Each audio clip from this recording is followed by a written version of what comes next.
আমাদের অনেকেরই ধারণা হয় যে অনেক সময় সকালে ঘুম থেকে ওঠার পরে ঘাড়ে ব্যথা। সমস্যার কারণ কি আসলে বালিশ নাকি ভিন্ন কোনো কারণ?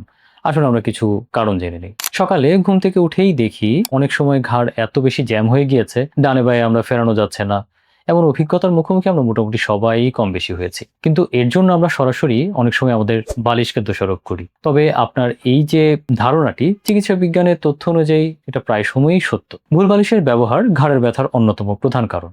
আমাদের ঘাড়ের মেরুদণ্ড বা সার্ভাইকাল স্পাইন আসলে প্রাকৃতিকভাবে কিছুটা বাঁকা। যখন আমরা ঘুমাই তখন এই বাঁকা অংশটিকে একটি সঠিক সাপোর্টের মাঝে রাখতে হয়। আপনি যদি খুব উঁচু বা অতিরিক্ত শক্ত বালিশ ব্যবহার করেন তবে ঘুমানোর সময় ঘাড় সামনের দিকে ঝুঁকে থাকে, যা ঘাড়ের পেছনের মাংসপেশি এবং লিগামেন্টের উপর সারা রাত তীব্র টান তৈরি করে। আবার যদি বালিশ খুব নিচু বা নরম হয় তবে ঘাড় পেছনের দিকে কিছুটা ঝুলে থাকে, যা মেরুদণ্ডের হাড়ের জয়েন্টগুলোর উপর বাড়তি এক ধরনের চাপ দেয়। এই সারা রাত ধরে এই চলা ভুল পজিশনের কারণেই সকালে তীব্র ঘাড় ব্যথা বা টর্টিকুলিস হয়। সঠিক নিয়ম হলো বালিশ এমন হতে হবে যা আপনার মাথা এবং কাঁধের মাঝখানের শূন্য স্থানটুকুকে পুরোপুরি ভরাট করে রাখবে, যাতে ঘুমানোর সময় আপনার ঘাড় এবং মেরুদণ্ড একদম সোজা লাইনে থাকে। অতিরিক্ত নরম বা শক্ত বালিশ বর্জন করে সেমি ফার্ম জাতীয় বালিশ ব্যবহার করাই আমাদের ঘাড় সুরক্ষার প্রধান এবং অন্যতম উপায়।